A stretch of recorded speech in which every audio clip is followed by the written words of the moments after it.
Salam alaikum az-Zulfalaoun. Bonsoir.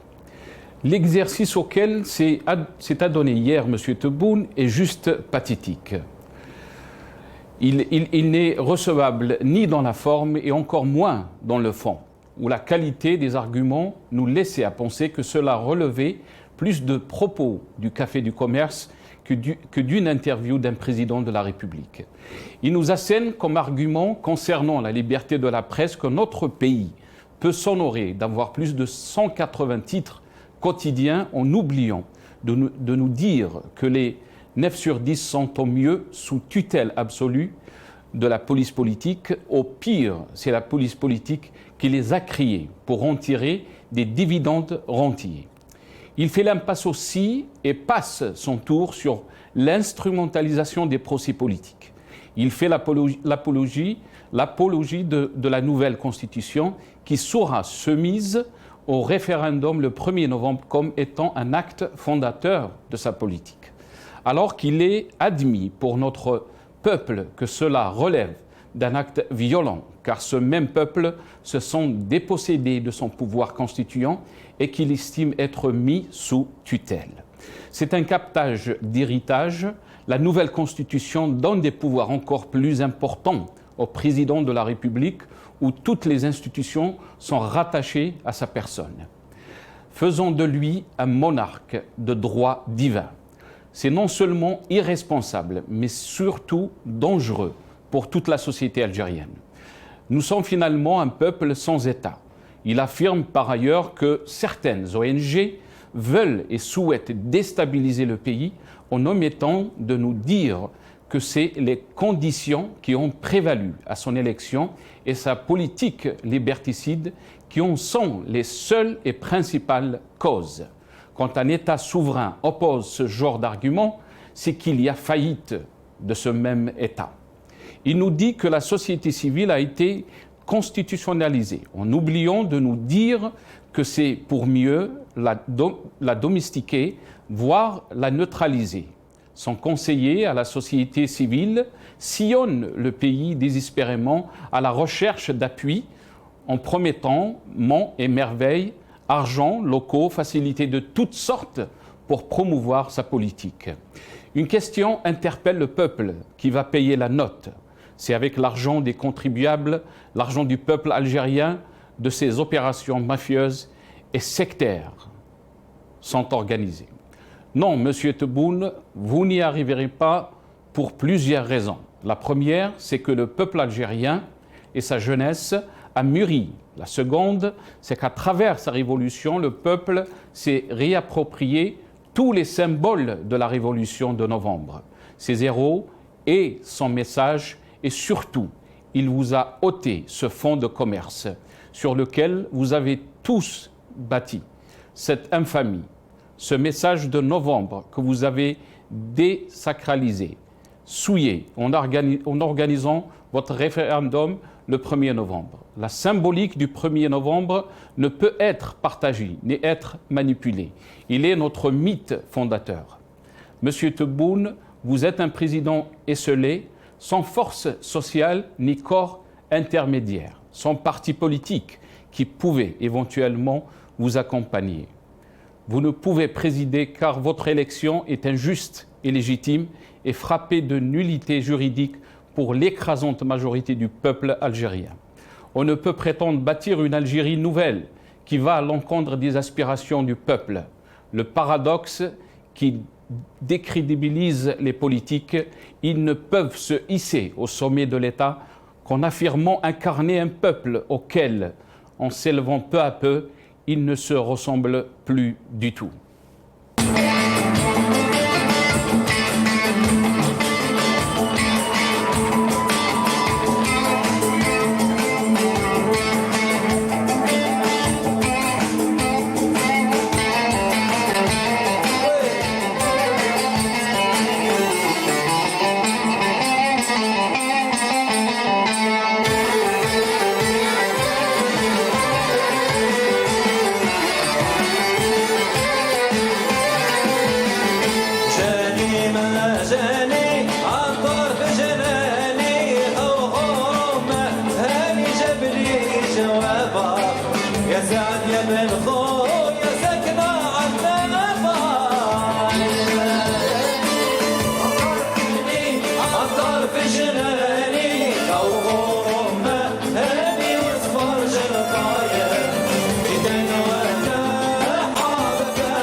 Rabbi yarhamou Hamdi Bennani, hommage donc à l'ange blanc du Malouf algérien. Rabbi yarhamou wa yarham كل يعني les توفى وربي يرحمهم إن شاء الله.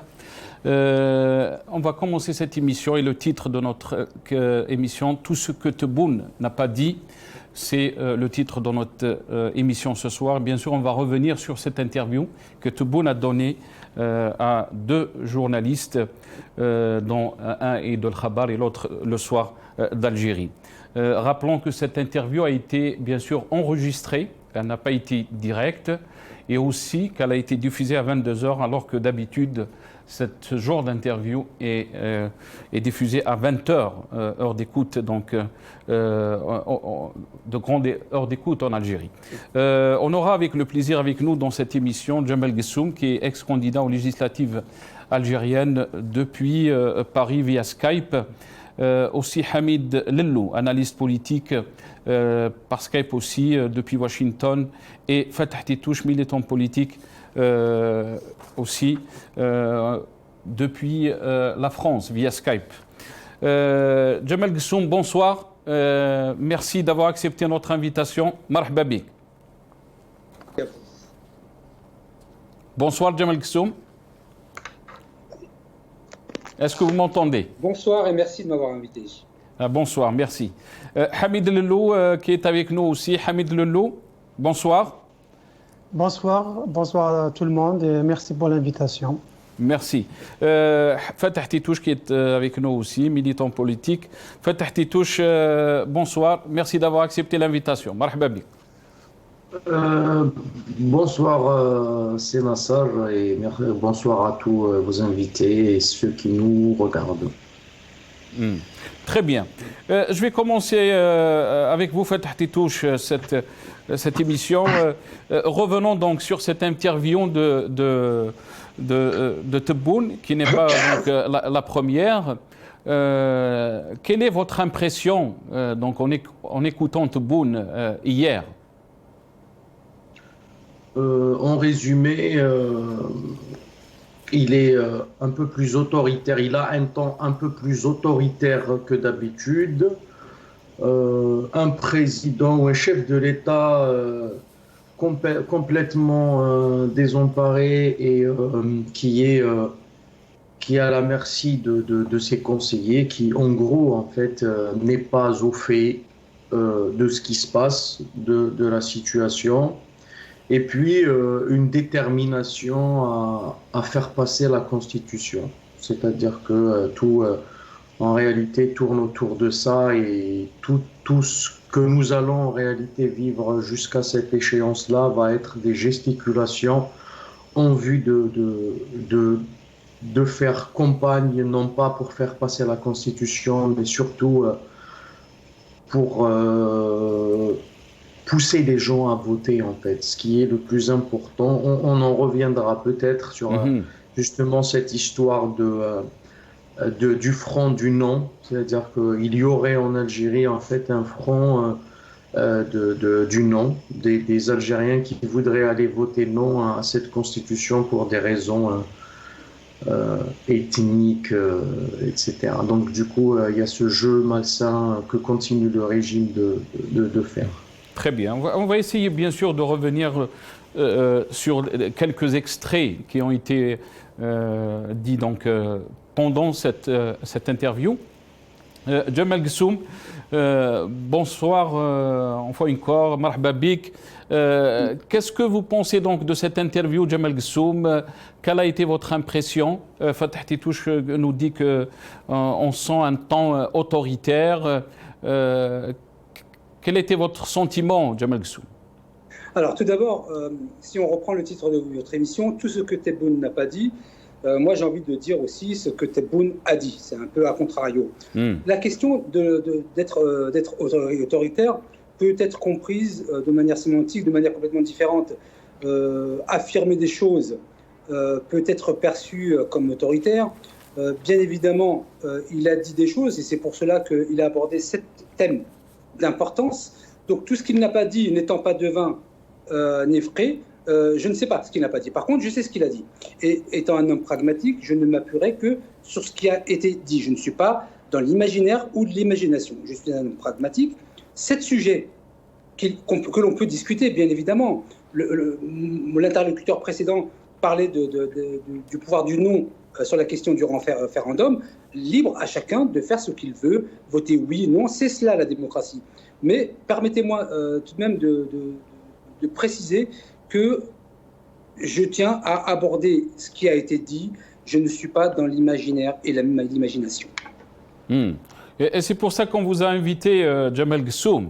J'en ai conscience. Voilà, c'est pour entendre aussi l'autre avis, et c'est très important. Je vais revenir à Hamid Lellou, qui est analyste politique, qui est avec nous depuis Washington. Hamid Lellou, marhaba bik, bonsoir.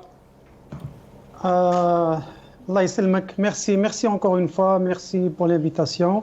Bienvenue aux invités, et puis aussi un grand bonjour à tous vos téléspectatrices et téléspectateurs de partout dans le monde. Hamid Lellou, oui. Allez-y. Donc, je voulais juste vous poser la question par rapport donc, à votre première impression, bien sûr, de cette interview. Beaucoup de choses ont été dites. Bien sûr, on reviendra sur ces choses-là. On essaiera de vous montrer aussi des extraits de ce qui a été dit. Espérons entendre les réponses de chacun de vous. Hamid Lellou. Oui, donc le titre, moi je peux dire que dans tout message, dans tout discours, il y a des choses qui sont dites explicitement et d'autres choses qui sont dites implicitement. Ça, c'est juste pour une précision. Une deuxième précision par rapport à cette interview, c'est, comme vous l'avez mentionné, c'est la coïncidence. C'est la première fois qu'on nous passe une interview présidentielle, façon de parler, à 22h au lieu de 20h. Et bien sûr, ça c'est dû à l'autre documentaire qui passait sur une télévision française. Je pense que c'était pour contrecarrer le message qui venait d'ailleurs, sans pour autant défendre d'autres messages, d'autres sources, ce n'est pas le but.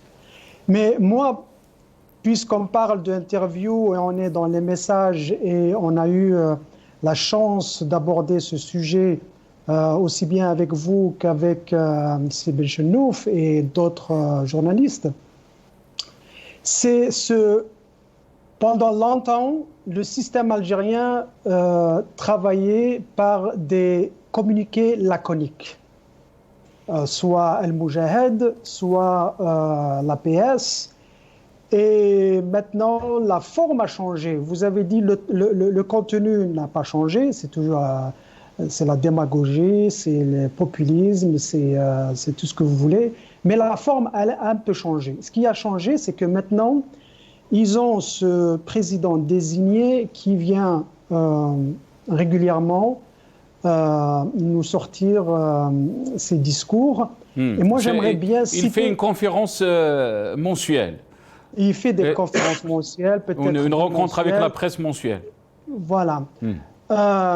Moi, j'aimerais bien citer quelque chose de très, très important. Je ne me rappelle plus qui a dit ça, mais qui disait que quand tout le monde ment en permanence, surtout quand les responsables, soi-disant responsables, mentent en permanence, le résultat, le problème, ce n'est pas que vous croyez à ces mensonges ou pas. Quand le mensonge est officiel, c'est que personne ne croit plus à rien. C'est ce qui se passe en Algérie. Et un peuple, le philosophe continue, il dit que le peuple qui ne peut plus croire, il ne peut plus se faire une opinion. Il est perdu. Et il est privé non seulement de sa capacité de penser, d'agir, de réfléchir, de planifier, de voir le futur, même de juger les choses. Il ne fait plus la distinction entre le vrai et le faux. Le faux est tellement faux qu'il devient vrai. Et le philosophe conclut malheureusement en disant que si vous arrivez à faire ce genre de choses à un peuple, malheureusement pour le peuple, vous arriverez à faire ce peuple tout ce que vous voudrez. Et j'espère qu'on n'en arrivera pas là. Très bien. On va essayer bien sûr de faire passer quelques extraits de ce que Tebboune bien sûr a dit pendant cette rencontre avec les journalistes. On va commencer par cet extrait qui parle bien sûr de la nouvelle constitution. Espérons avoir un petit commentaire de chacun de vous. On essaie d'entendre ce qu'a dit Tebboune et on reviendra à vous. مبدئيا اعطيناهم شهر ونيف يعني باش نتماشى باش مباشره بعد ما الشيء اللي نتمناه ان المواطنين والمواطنات يصادقوا على مشروع الدستور نفوت مباشره الى تحضير الانتخابات الى اولا تقديم القانون الجديد هذا اللي قانون الاطار يمر امام البرلمان باش ندخل في العمليه مباشره إن شاء الله. وإذا كان قدرنا قبل نهاية السنة نكونوا خرجنا بمؤسسة منتخبة بشكل جديد. هذه الأمنية نتاعنا، دوك الظروف هي اللي تسير. Fatih Tétouche, quelle est votre réaction donc par rapport à ce qu'a dit Tebboune, par rapport à cette constitution, sachant que Tebboune aussi avait déclaré auparavant que si le peuple ne voterait pas, donc n'approuvait pas cette constitution, on continuera avec la constitution de Bouteflika. Oui. Alors que dans un pays démocratique, parce qu'ils prétendent qu'ils sont en train de démocratiser le pays, alors dans un pays démocratique, quand on soumet une question à référendum, si le référendum est non, quelle que soit la question, le président en question et le gouvernement démissionnent parce que c'est un désaveu du peuple.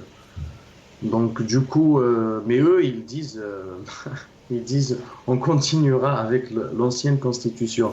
Mais ça, c'est d'un côté. De l'autre côté, je ne sais pas de quelles élections ils parlent. Ils veulent peut-être des élections législatives enchaînées avec des élections législatives. Monsieur Tebboune avait déclaré aussi que... Il a parlé des institutions légitimes. Ça veut dire on va aller à des élections, bien sûr peut-être parlementaires. Il a parlé des institutions légitimes. C'est comme indirectement il est en train de dire que ces institutions sont illégitimes. Absolument, c'est ce que j'allais dire. En fait, il a parlé aussi qu'il veillerait personnellement à ce que ces élections soient le plus transparentes possible et qu'elles ne soient plus comme les anciennes élections. Sous-entendu que l'élection qui a fait de lui président fait partie en fait de ces élections justement qu'il ne voudrait plus voir dans son Algérie de demain, mais nous savons tous en fait qu'il est le président désigné par un groupe de personnes qui détiennent le pouvoir réel et que, in fine, ce régime a une seule mission depuis 1962, c'est de se maintenir au pouvoir, coûte que coûte, quoi que ça coûte. Et ils sont en train de profiter en fait du contexte de Covid, du recul un peu du Hirak, du non-retour des grandes manifestations, etc., pour essayer de faire passer un maximum de choses et essayer de faire passer au final leur feuille de route à eux. Voilà. Maintenant, sur le fond, en fait, parce que j'aimerais bien toucher un mot sur le fond de ce qu'est une constitution, parce que c'est aussi notre rôle, en fait, c'est de dire un peu ce qu'aurait pu être justement les choses sans ce régime-là, justement mafieux et autoritaire. Une constitution, d'autant plus que là, il ne s'agit pas d'une révision simple, d'une révision constitutionnelle simple, il s'agit selon eux, le projet en lui-même en fait, c'est quasiment une nouvelle constitution. C'est-à-dire, et ce genre de travail, il faudra comprendre que d'abord, une constitution est un contrat politique entre les forces politiques qui existent dans le pays. Ça représente aussi l'identité du peuple, c'est-à-dire que des valeurs communes. Dans une constitution, on va trouver les valeurs communes du peuple. Ça participe à construire un peuple politique. Ça participe aussi à mettre un cadre politique légal, démocratique, des libertés qui permet la course aux élections, justement la concurrence loyale entre des partis, des formations politiques. Donc ce genre de travail ne peut pas être l'œuvre d'une seule personne. Il ne peut pas non plus être l'œuvre d'un groupe d'experts. Il ne peut même pas être l'œuvre, y compris d'uniquement... moi là je vais aller plus loin, c'est-à-dire même une assemblée élue démocratiquement, en fait, et ça on le voit dans les pays occidentaux, risque d'avoir, bien évidemment, une assemblée élue va nous donner une constitution qui est le plus proche possible des aspirations du peuple, mais même celle-ci, parce que nous portons aussi une critique à la démocratie représentative, risque de nous donner une constitution finalement qui ressemblerait beaucoup plus aux élites. S'il y a un problème de renouvellement des élites, c'est pourquoi des personnes proposent, par exemple, dans ce genre d'entreprise, c'est-à-dire de réécriture de constitution, d'ajouter toujours une dose de tirage au sort pour qu'il y ait des personnes qui soient tirées au sort et que l'aléatoire puisse donner en fait quelque chose qui ressemble le plus au peuple, parce que tout simplement, si vous donnez le projet d'écriture de la Constitution à un groupe donné, il écrira la Constitution qui soit le plus proche de ses intérêts. Et ça, le peuple algérien doit le comprendre. C'est-à-dire, plus ce genre de choses ne doit pas être donné ni à un expert, ni au nom de quoi que ce soit. C'est l'œuvre du peuple et ça doit le rester. Très bien. Restez avec nous, Fatah Tétouche. Jamal Ksou, je vais revenir à vous. Vous étiez bien sûr candidat aux législatives de 2017. Il y a eu un problème, je pense. On ne va pas essayer de rentrer en détail dans ce problème.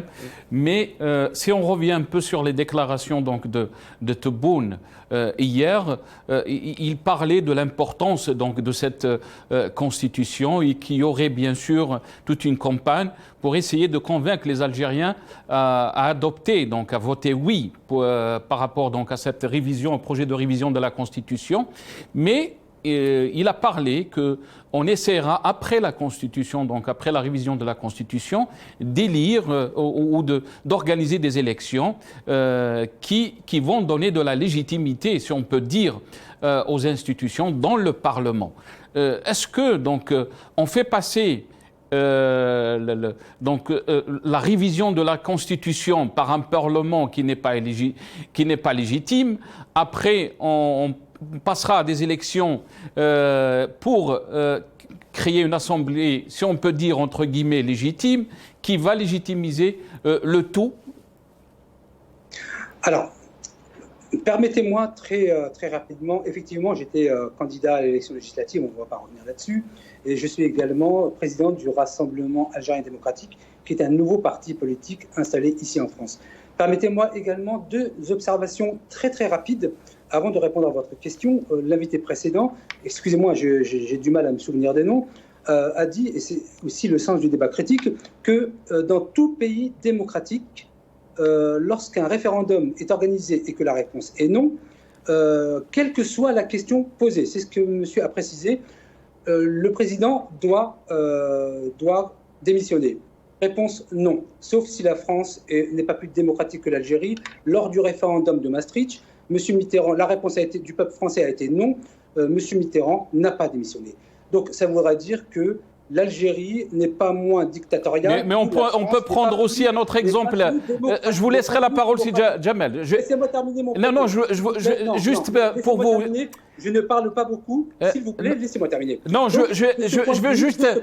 Non, je vais vous donner la donc, parole, Jamel. Si Jamel, je vais vous donner la parole. C'est juste pour donner un autre exemple qui va dans le sens où ici, au Royaume-Uni, quand il y avait le vote sur le Brexit, il y avait David Cameron qui était donc le Premier ministre du Royaume-Uni et le vote, lui, bien sûr, qui a fait toute une campagne pour que le Royaume-Uni ne sorte pas de l'Europe. Il avait perdu.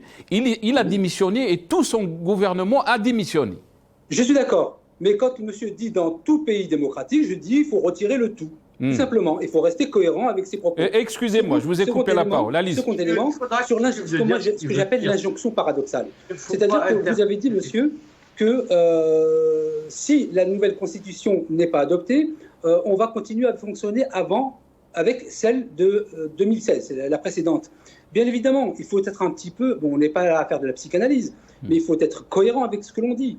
Soit, si vous voulez acheter une nouvelle voiture, mais que vous ne pouvez pas vendre l'ancienne, vous allez rouler avec l'ancienne. C'est aussi simple que cela. Je ne dis pas que la Constitution est bien. Par contre, là où j'ai aussi une observation à faire, c'est que dans les propos que vous avez dit, et là je le reconnais pour autant, c'est qu'il a été insinué qu'avec des institutions, déjà légitimes. Ça, non. Ça, moi, personnellement, je ne peux pas l'entendre. Vous disiez, M. Djodi, également que voter... Mais si Jamel, je vais vous donner le temps. C'est vrai que je vous coupe, mais je vais vous donner le temps pour finir vos idées. Vous êtes en train de dire, c'est pas... Quand on parle de l'illégitimité des institutions, on a parlé, c'est pas nous qui disons ça, si Jamel. On a parlé, je pense que vous étiez avec nous, de ce que Taliba a révélé dans le procès de Taliba, qu'il a parlé de Shekara, Allez-y. Je vous disais même, M. Djodi, que je ne sais pas ce que cette Assemblée fait encore là.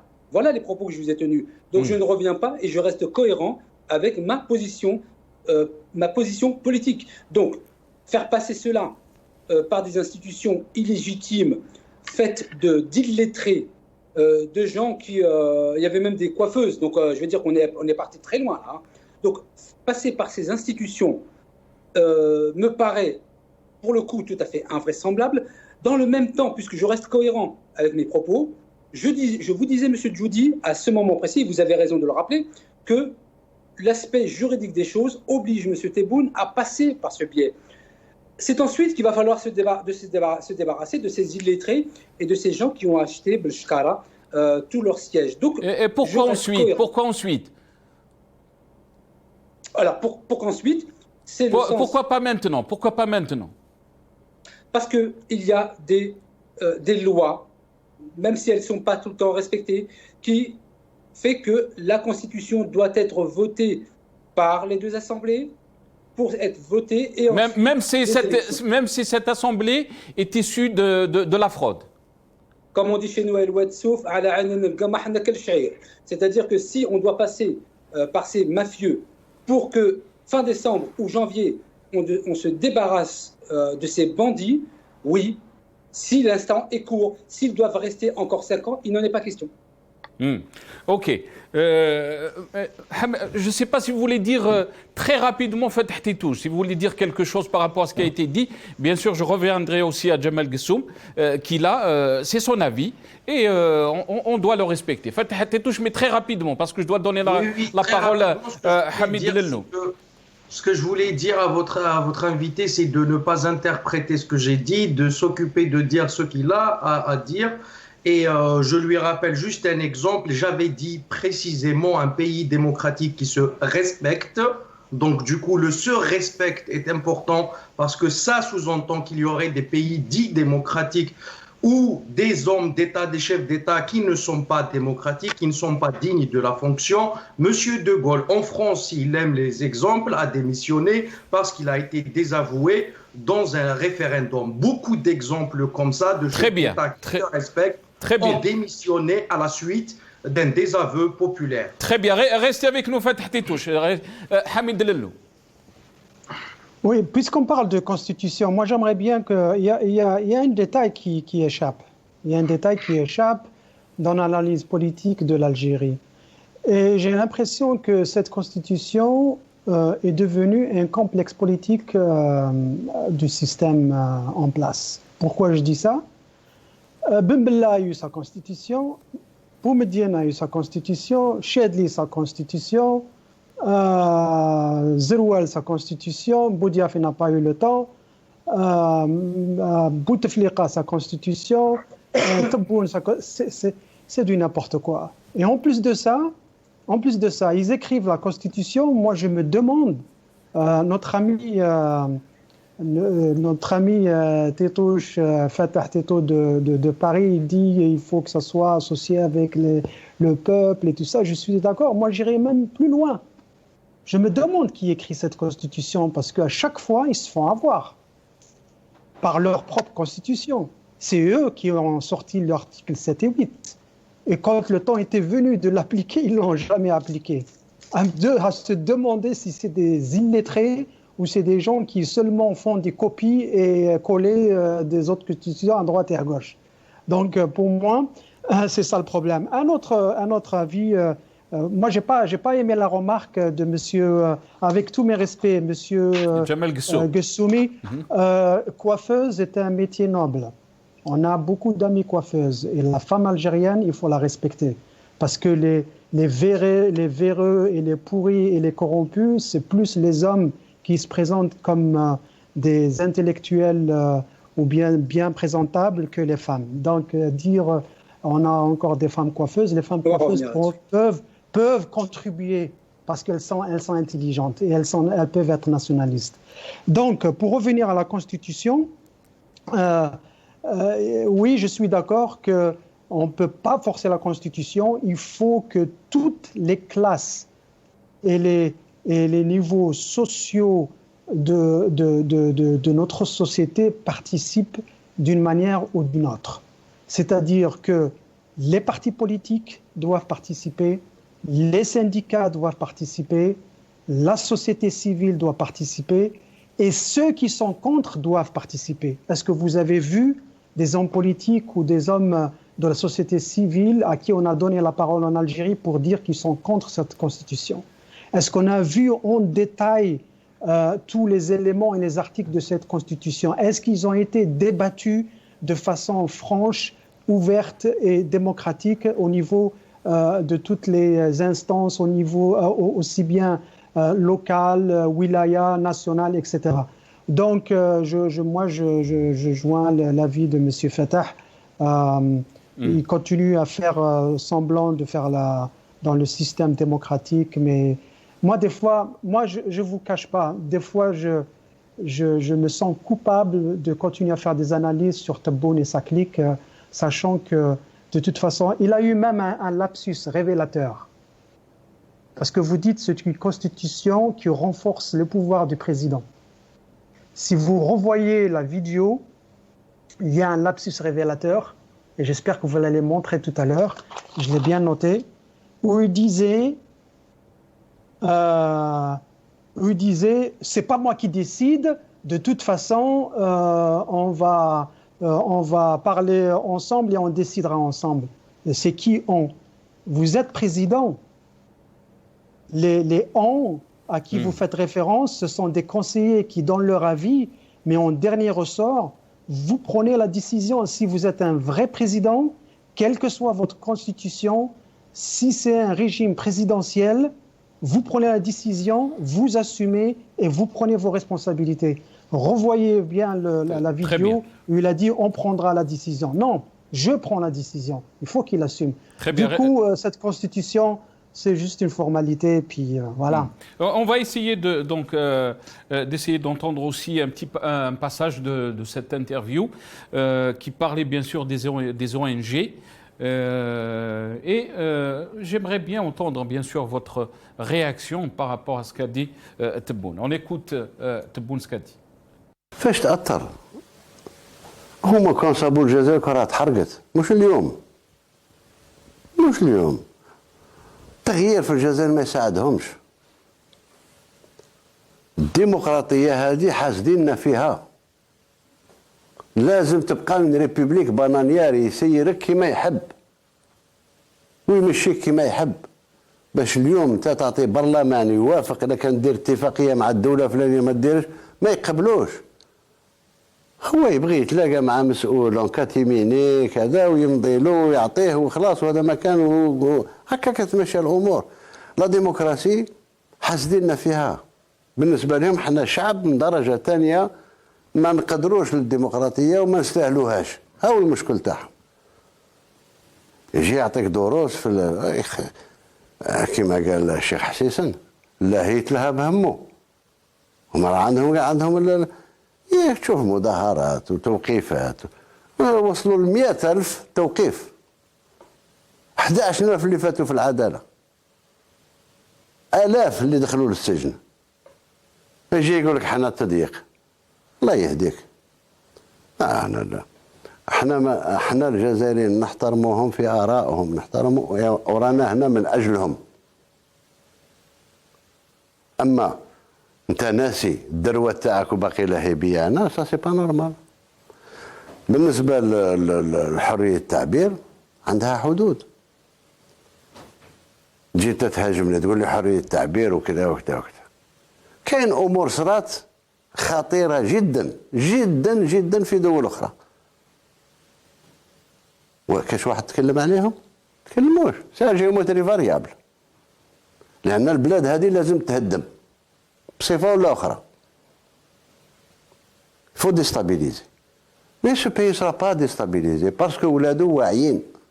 ولادو وصلوا لدرجة تاع نضج، الأوامر ما تجيهمش من الخارج.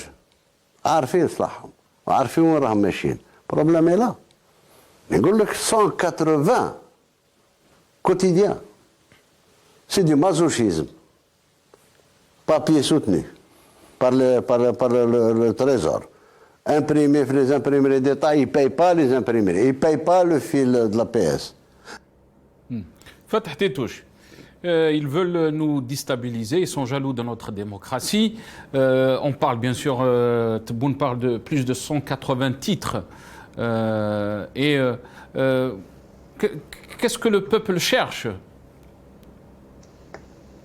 J'avais envie de dire etc. parce qu'on connaît en fait les arguments du régime, la main de l'étranger, toujours la main de l'étranger.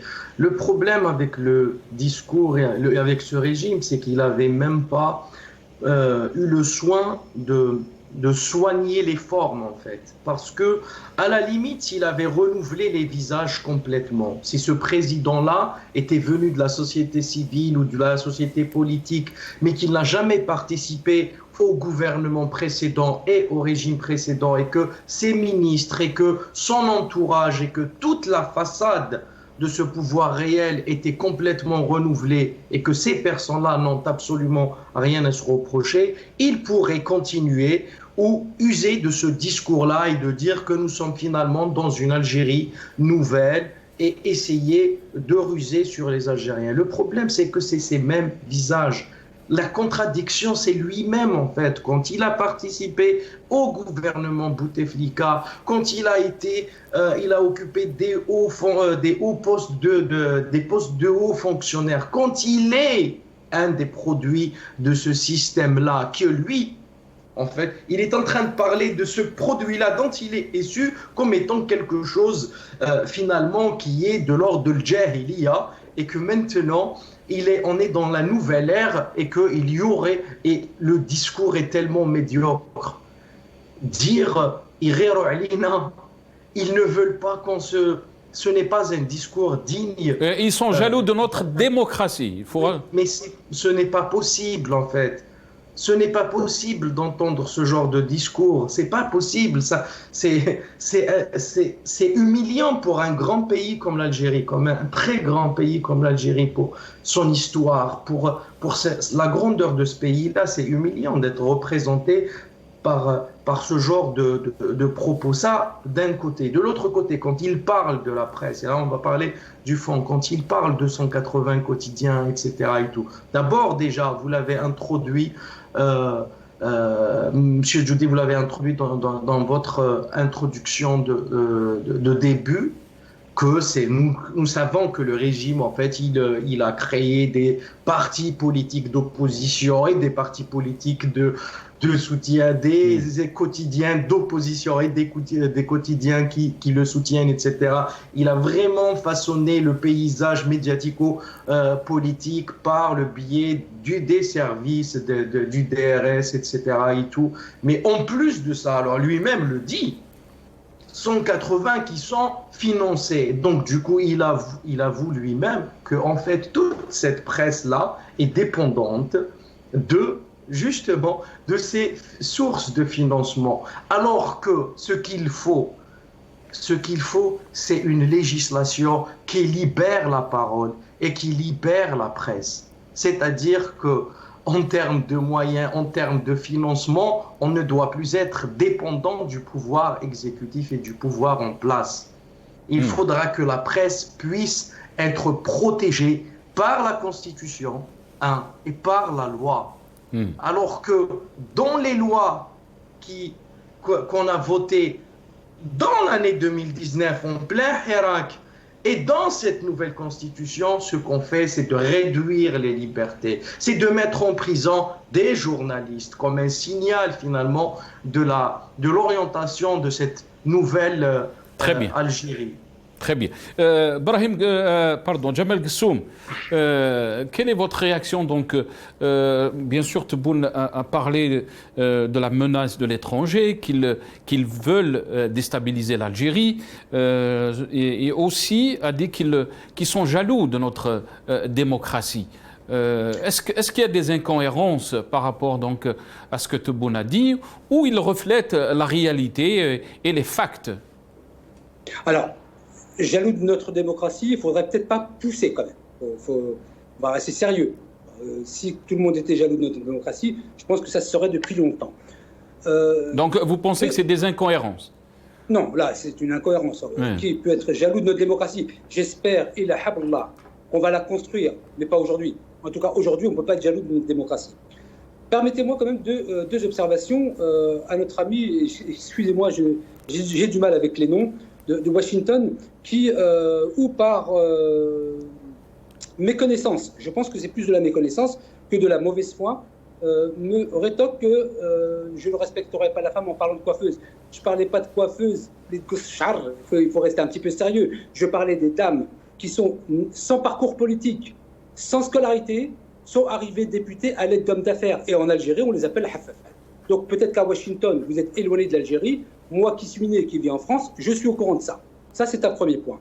Secondement, sur ce que vient de dire un autre invité sur la question des 180, ça rejoint un peu votre question, des 180 journaux qui vivent. Et donc, ce serait la preuve que c'est l'État qui les tient.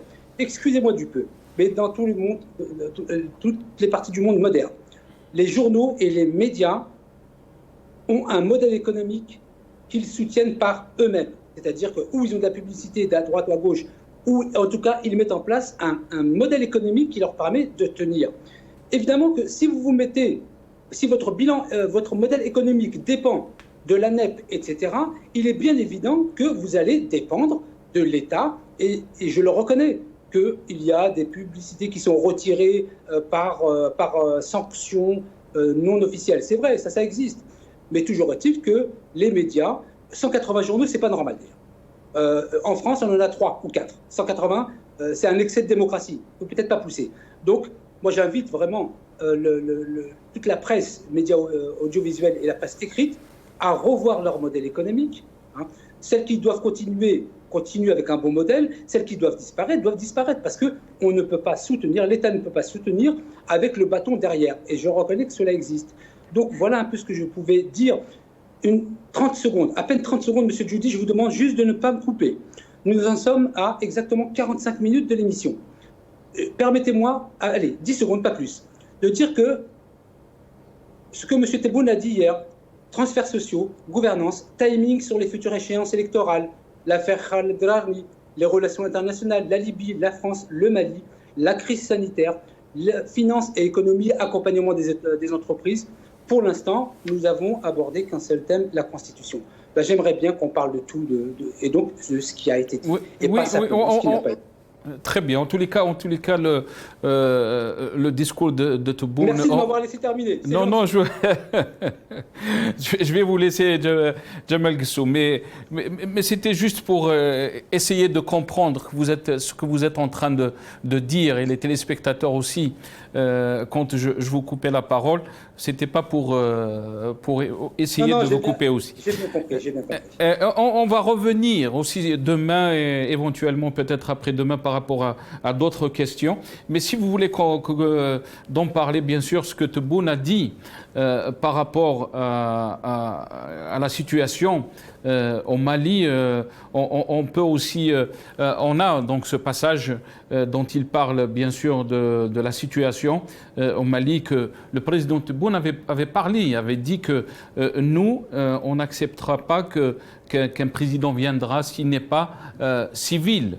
Alors que le président qui a été choisi au Mali, c'est le ministre de la Défense, c'est un militaire.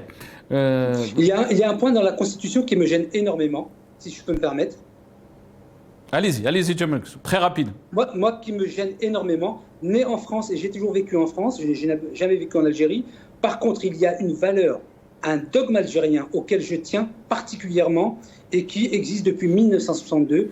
Et cette Constitution remet cela en question. Je suis très très gêné par cela. C'est la possibilité pour notre armée nationale de participer à des opérations de maintien de la paix en dehors de ses frontières. Personnellement, je ne trouve pas ça acceptable.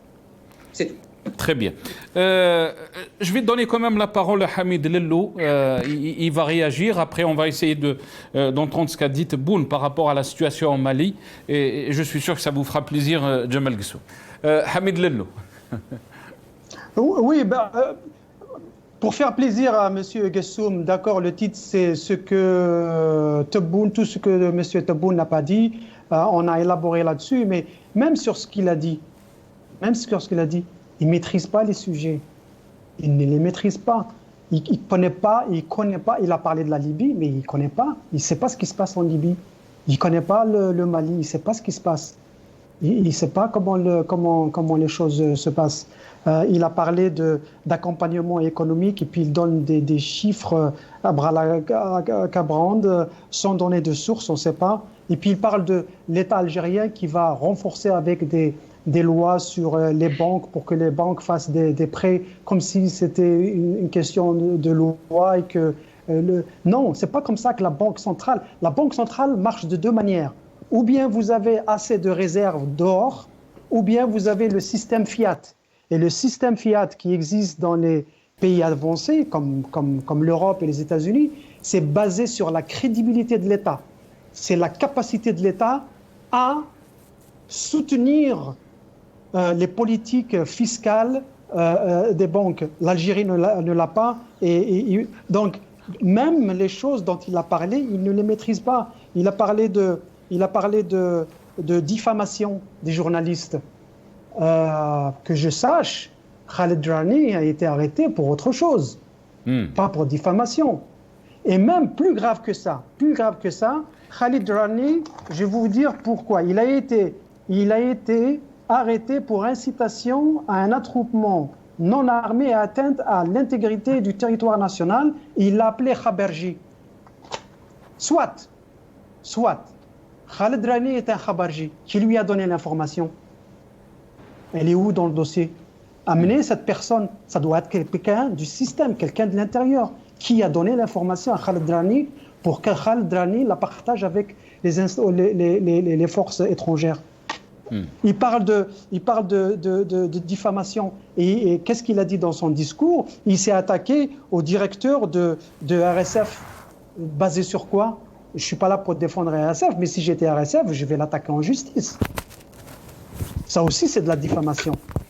Donc, on peut parler du contenu de ce que le président a dit, mais justement, c'est qu'il n'a rien dit de grand ou d'important et il ne maîtrise pas ses dossiers. Je suis désolé, il ne maîtrise pas ses dossiers. Très bien. On va essayer de... avant d'aller au sujet de Mali, par rapport à ce qu'a dit Tebboune, on va essayer d'aller par rapport à la situation de l'Internet. Comme vous le savez, il y avait une coupure d'Internet pendant donc, le bac, l'échéance du bac.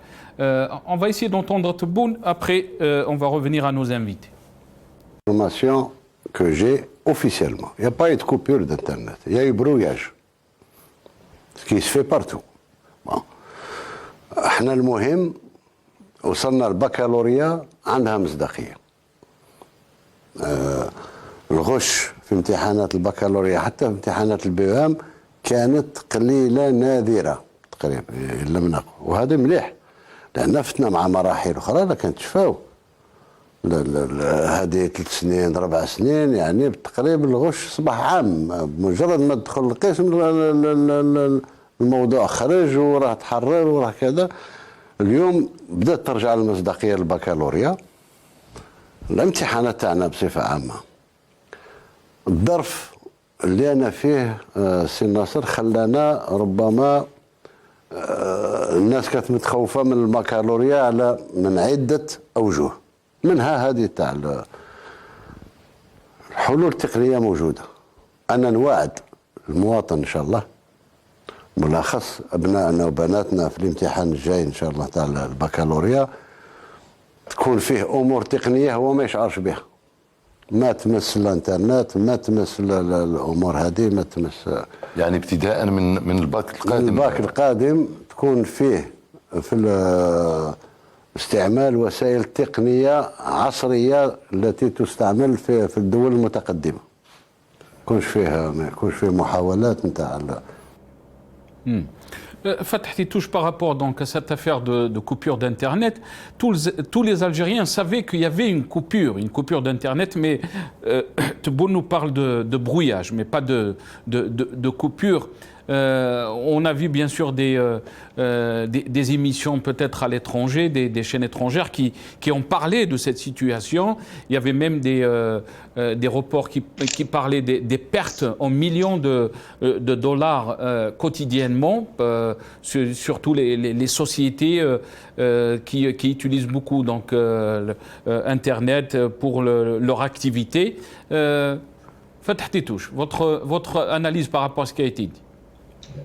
Oui, alors mais juste avant, puisque votre invité, Monsieur Gessoum, parce que moi je note les noms, contrairement à lui, parce que c'est aussi, comme il se permet de donner des leçons, donc on va dire aussi que c'est un manque d'éducation de ne pas essayer d'apprendre, d'écrire, de noter le nom ou de demander le nom. Et aussi, on ne peut pas justifier de dire Hafafa, on le dit dans notre pays, et donc du coup c'est quelque chose qui est dit Hafafa, oui, on le dit dans notre pays, mais c'est péjoratif et c'est un manque de respect à la fonction de Hafafa, à la femme, etc.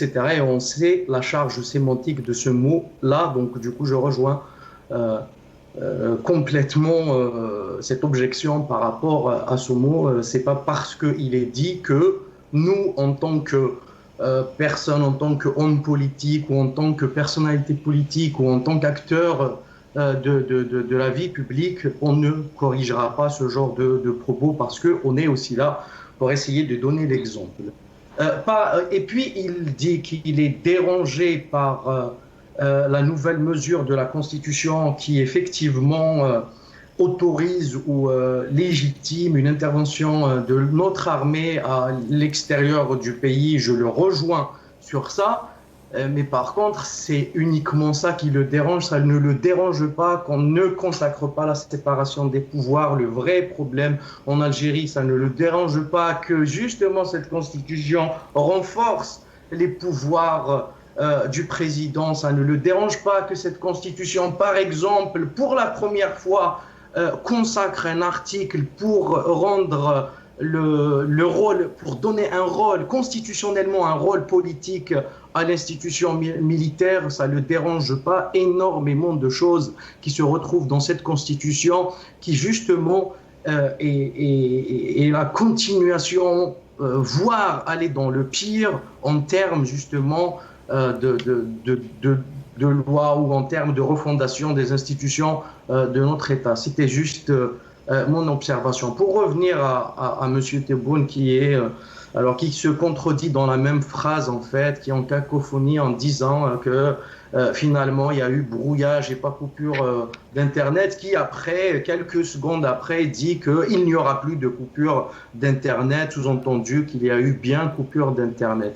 Mais en fait il se noie dans un verre d'eau. Il parle de haute technologie pour qu'il n'y ait pas, pour remédier à ce problème-là. Mais il suffit juste d'enlever les téléphones portables aux élèves. C'est ce qui se fait partout, c'est simple. Il ne faut pas se noyer dans un verre d'eau.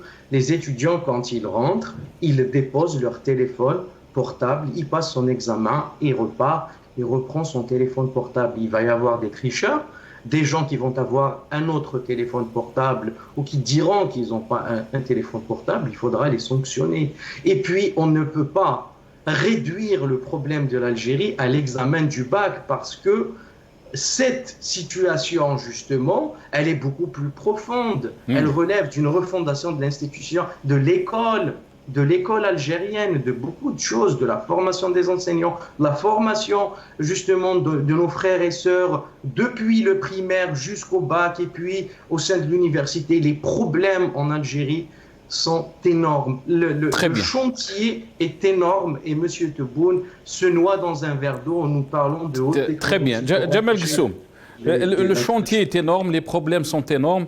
Votre réaction par rapport à ce qu'a dit, bien sûr qu'il n'y a pas eu coupure, il y a eu brouillage, alors que tout le monde sait qu'il y a eu coupure d'Internet. Effectivement. Alors, pour monsieur qui veut me donner des leçons d'éducation, vous savez, il y a une phrase qui dit que l'éducation est une dénaturation en soi. Je vous reconnais un caractère naturel total. Mais le temps que vous compreniez ce que je dis, je pense que leur mission aura déjà terminé. Sur la question du bac, c'est un problème récurrent. Je ne comprends pas qu'on retrouve ces problèmes chaque année. C'est-à-dire que chaque année, on retrouve la même problématique du bac. Je veux dire que je n'ai jamais entendu, si vous voulez, une problématique aussi simple. C'est comme si, pour qu'une personne ne voit pas la lumière, on éteint l'électricité. Et ça, c'est quelque chose, visiblement, qui existe depuis au moins 5, 6, 7 ans, voire plus. Très franchement, je ne suis pas technicien, je ne connais pas les objectifs, je ne connais pas les carences. Donc, étant bien éduqué et donc complètement dénaturé, je dirais que on en fait presque un problème politique à chaque fois. Il faut être sérieux. Il y a des moyens techniques pour faire qu'il n'y ait pas de fuite, etc. C'est complètement stupide que de faire cela. Quant à la question soulevée par un de vos invités, oui, j'oublie le nom, effectivement. Vous avez noté, mais vous êtes toujours naturel. 3 documentaires sur l'Algérie en à peine 4 mois, 4-5 mois. 2 chaînes publiques, LCP, France 5. Maintenant M6. Alors, je ne suis pas complotiste pour 1 dinar ou pour 1 euro, mais je ne suis pas naïf. Il ne faut pas me prendre pour un naïf. Par conséquent, on ne peut pas me dire qu'il n'y a pas de main étrangère. Moi, je n'ai jamais cru à la main étrangère. Mais là, ça fait quand même un petit peu beaucoup. Par conséquent, justement, RSF, monsieur, on va parler de RSF. Et pourtant, est-ce que vous savez qui est monsieur Robert Ménard, monsieur de Washington? Moi, je vis en France. Monsieur Robert Ménard est un fils de colon opposé aux Algériens. Oui, ça, c'était l'ancien président de RSF, Jamal Ghassoum. Il n'a pas de crédibilité. L'ancien président de RSF. Il n'y est plus depuis 2012. Il n'y est plus depuis 2012. Sur cette institution, autant que monsieur Tebboune. Merci. Mais il n'y est plus depuis 2012. Vous parlez d'une personne qui n'est plus président de RSF. Il y a un conseil d'administration qui nomme ces personnes. Ce conseil d'administration existe toujours. Ce qui fait qu'en filigrane, les valeurs, ou en tout cas l'idéologie portée par ce conseil d'administration existe toujours. Ne prenons pas les Algériens pour des naïfs. Quand M. Tebboune dit effectivement que c'est un fils d'un ancien colo contre les Algériens, mais ça, c'est une chose que je savais depuis des décennies. Et pourtant, Jamal Ghassoum, il y a des Algériens qui vont se poser aussi la question pourquoi. Vous êtes en train de parler du complot. Pourquoi donc Abdelmajid Tebboune a donné cette interview le 5 juillet exclusivement à France 24 au lieu de la donner à un organe ou une chaîne algérienne. Et pourquoi pas? Ça s'appelle de la communication politique. Hamid Lello. Hamid Lello, votre réaction, Hamid Lello? Écoutez, l'Internet, je vais répondre un petit peu à plusieurs questions à la fois de la part de vos deux invités, faire une petite observation par rapport à ce qu'ils avaient dit. Mais pour revenir à l'Internet, il faut être humble dans la vie. Il faut être humble. L'Algérie est vraiment dépassée par beaucoup de pays africains. Moi, j'ai vécu, contrairement à M. Gessoumi, qui lui, il est né à Paris, il vit à Paris et il a un parti politique algérien basé à Paris. Bon, moi, je suis né en Algérie, j'ai vécu en Algérie et j'ai quitté l'Algérie après le bac, mais j'ai aussi vécu une quinzaine d'années dans beaucoup de pays subsahariens africains. Donc, je sais de quoi je parle en plus de ma formation. L'Algérie, je suis désolé, j'ai été dans des pays africains, on dit sous-développés, mais l'Internet et le débit d'Internet est beaucoup plus important. Et j'ai jamais entendu parler de coupure. Ça se pratique. Quand j'étais au Darfour, oui. À chaque fois qu'il y avait une attaque des rebelles ou une attaque supposée, l'État coupait l'Internet. Oui, d'accord. Maintenant, si vous voulez comparer l'Algérie au Darfour, bon, ça c'est votre problème. Mais beaucoup d'Africains, beaucoup de pays africains, le Sénégal, ils n'ont jamais coupé le... J'ai vécu en Mauritanie, ils ont un très bon débit. J'ai été dans d'autres pays africains, ils ont un très bon débit et jamais eu de problème avec les coupures et tout ça. Et je rejoins M. Fatah Tétouche, vous n'avez qu'à fouiller les cartables et les poches des étudiants et vous prenez... Et pour ça se fait ici, même ici aux États-Unis, quand vous rentrez quand vous passez un test, c'est exactement ce qu'ils font.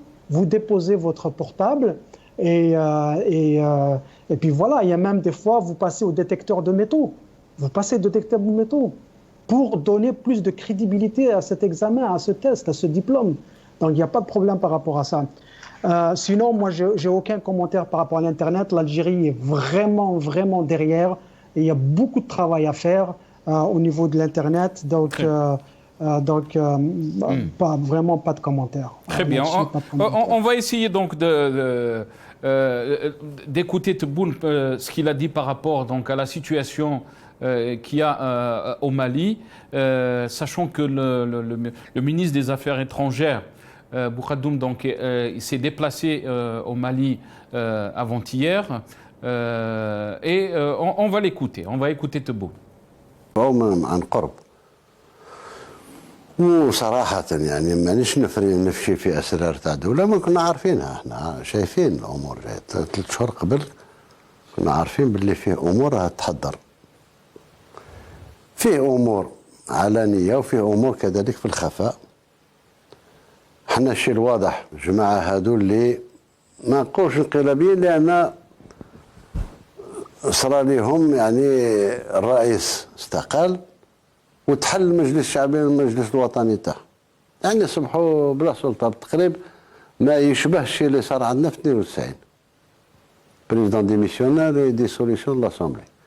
دونك ils ont créé ce comité. احنا الشيء اللي انا طالبينه منهم حاليا والشيء هو اللي راه باش المده تكون مقلصه الى ادنى حد، يعني تكون عام ونص تقريبا، وهم اختاروا 18 شهور. وعلى رأس الدولة المالية لازم يكون واحد مدني. هذه من الشروط تاعنا، وإلا ما ناش ماشيين في الحل. وهما راهم واجدين نفسهم بيننا وبين لا سي دي او فيه مفاوضات. لا سي دي او ما اتصلوش بينا، ما شاورونا، ما هضروا معنا، وحنا تاني ما نشاوروهم، ما نهضروا معاهم. هذا هو الحل المالي. حل 90% يكون جزائري. احنا المالي امتداده الجزائر، مش دول ابعد منا. ثانيا احنا فرضنا ونفرضوا ونأكدوا ان شمال مالي ما فيش حل من غير التعهد نتاع الجزائر، نتاع لي زاكور دالجي. هذه لازم ياخذوها بعين الاعتبار، لان ماهوش غير مشكل الشرعيه، باش يرجعوا للشرعيه الدستوريه. الشرعيه الدستوريه وحل مشكل شمال مالي. وزير الخارجية ان شاء الله في المالي. غادي يكون السفر الثاني اللي اتصال مع جماعه واش داروا واش ما داروش واش نيتهم. انا نتبعوها عن كثب. Fatah Tétouche, je vais revenir donc premièrement à vous.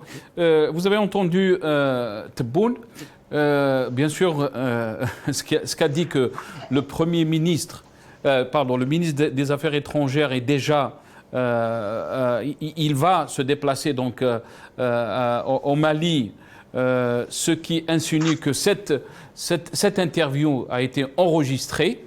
Le vendredi, et bien sûr qui a été diffusée hier, elle n'était pas donc en direct. Et aussi il nous parle, il dit que nous, le souhait de l'Algérie, ou l'Algérie même veut qu'il y ait un président civil, et qu'une solution au Mali ne peut être qu'algérienne, si on peut dire. Qu'est-ce que vous avez à dire alors que le nouveau président du Mali est un ancien ministre de la Défense, est un ancien général? Le fait de dire que la solution ne peut pas être sans l'Algérie, etc., ça donne cette impression qu'en réalité la solution est tout sauf la solution de l'Algérie.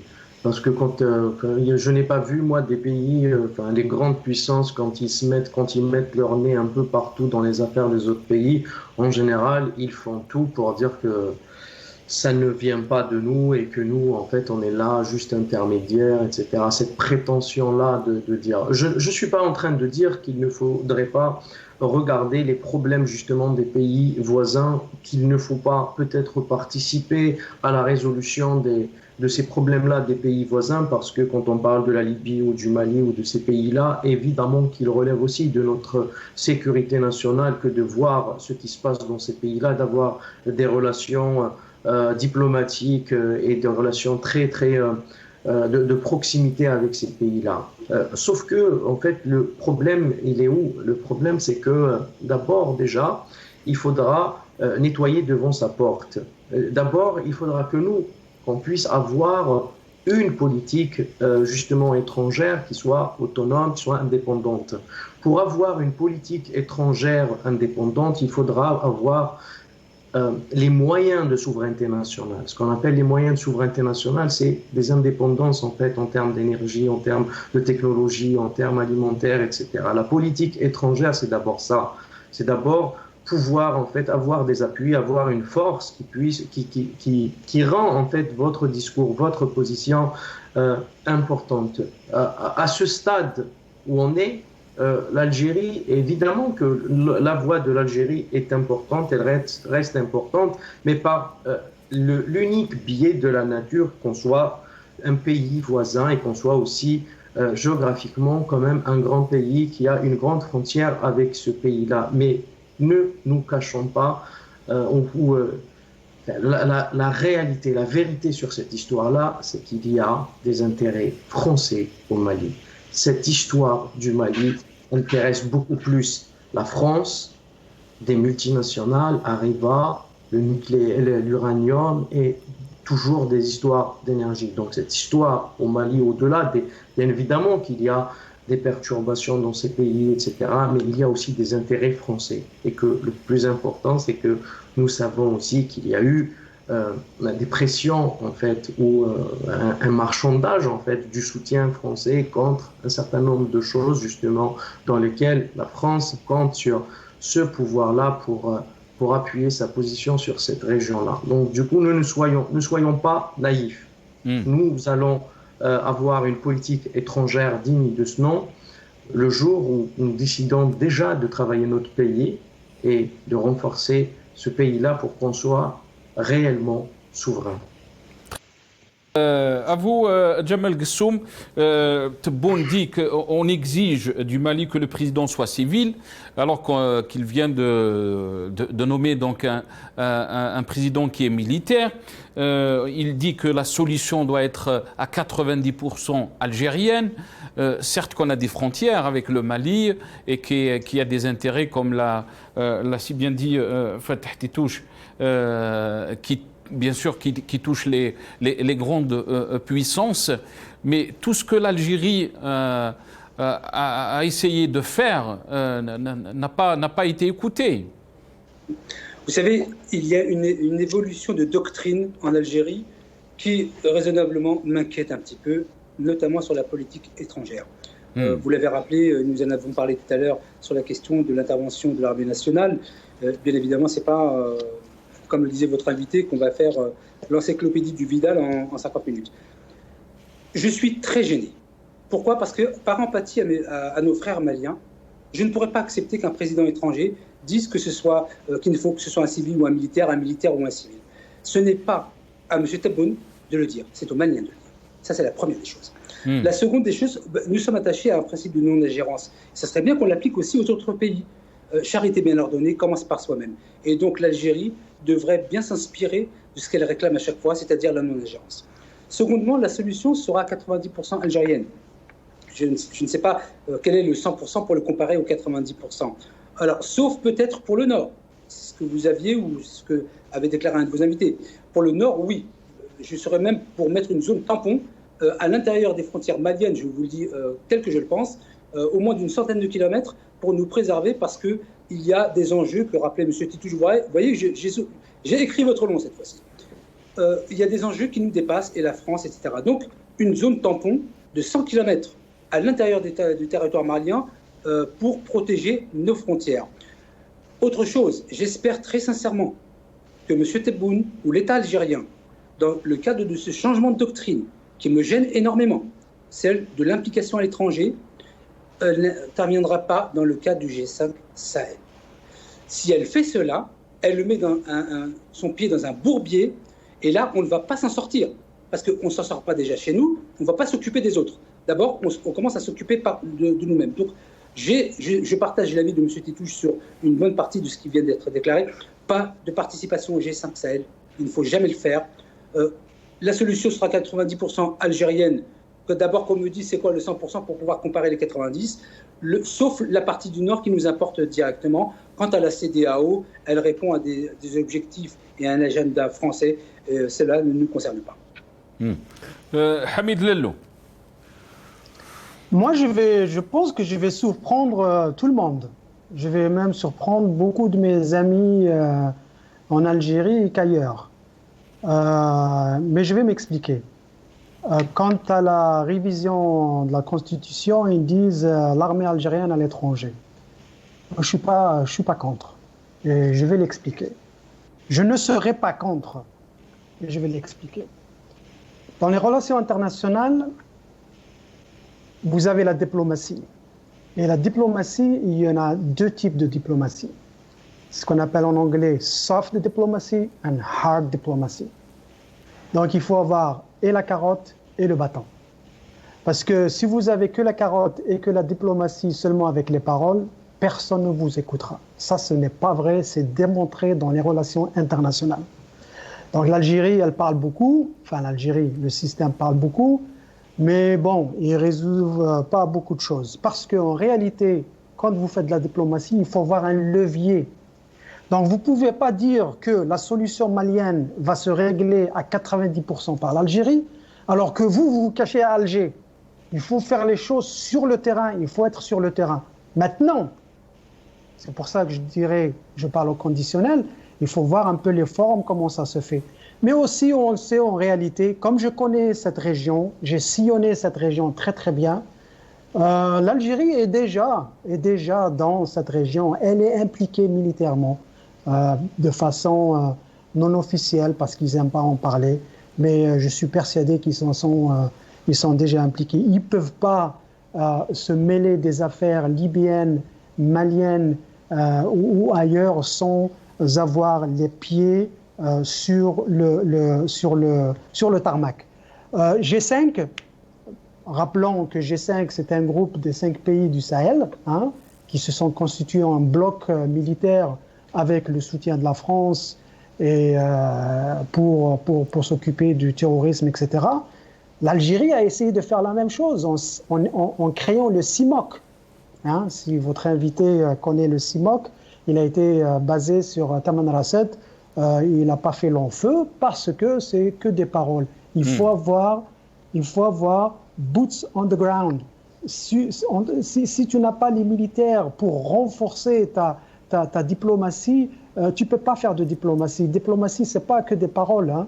C'est pareil avec le Hirak. Le Hirak, on perd un peu la main parce que sur le terrain, on a perdu le terrain. Il faut avoir des leviers. Si vous n'avez pas de levier, vous ne pouvez rien faire. Encore une fois, je ne suis pas en train de défendre une intervention militaire algérienne. Je dis qu'il faut être rationnel dans le politique, que c'est possible qu'on soit...